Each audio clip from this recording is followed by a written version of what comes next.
बिस्मिल्लाहिर्रहमानिर्रहीम। ये हमारे पास मैंडेबल का मॉडल है। तो सबसे पहले हम देखते हैं कि इसको हम एनाटॉमिकल पोजीशन में किस तरह रखेंगे। तो अगर ये हमारे पास सामने एग्जामिनर बैठा होगा तो हम एग्जामिनर को इस तरह रखेंगे। ये हमारे पास एनाटॉमिकल पोजीशन है। हम एग्जामिनर को समझाएंगे, खुद नहीं समझेंगे, मतलब एग्जामिनर को हम समझाएंगे कि ये इस तरह है।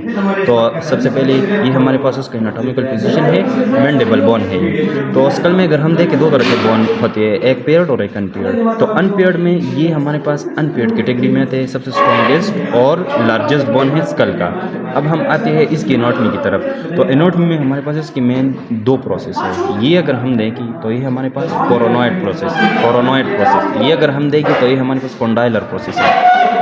कॉन्डाइलर प्रोसेस में फिर हमारे पास दो पार्ट्स आते हैं, एक हमारे पास हेड आता है और दूसरा निक आता है। फिर ये कॉन्डाइलर प्रोसेस और ये कोरोनॉइड प्रोसेस आपस में अटैच होती है इस नोच के थ्रू, जिसको हम मैंडिबुलर नोच कहते हैं। ये हमारे पास एक लाइन आया हुआ होता है, तो इसको हम रेमस कहते हैं। मैंडिबल से ये जो लाइन आया है इसको हम रेमस कहते हैं।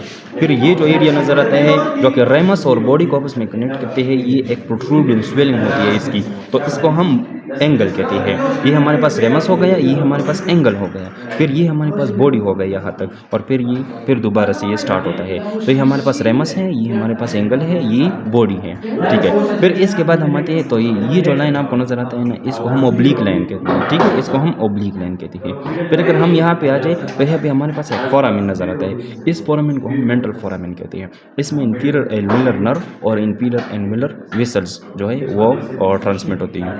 फिर यहाँ पे अगर हम देखें तो ये बीच में हमारे पास एक प्रोट्रूबेंस नजर आता है, इसको हम मेंटल प्रोट्रूबेंस कहते हैं, ठीक है। तो ये हमारे पास उसकी एक्सटर्नल व्यू हो गया। अब हम इंटीरियर अगर हम देखें तो इंटीरियर में हमारे पास यही कॉन्डाइलर प्रोसेस है, कोरोनॉइड प्रोसेस है। फिर यहाँ पे अगर हम देखें तो यही एक फोरामिन नजर आता है। इस फोरामिन को हम मेंटल फोरामिन कहते हैं, ठीक है। यहाँ पे हमारे पास एक फोरामिन है, इसको हम मेंटल फोरामिन कहते हैं। और ऊपर जो है ना इसकी एलिवेशन होती है, सो इस एलिवेशन को हम लिंगुला कहते हैं। लिंगुला इसलिए हम इसको कहते हैं क्योंकि यहाँ पे हमारे पास जो TMJ जॉइंट में हमारे पास जो स्पिनोमैंडिबुलर लिगामेंट है वो यहाँ पे अटैच होता है, ठीक है। ये लिंगुला है और ये हमारे पास मेंटल फोरामिन है।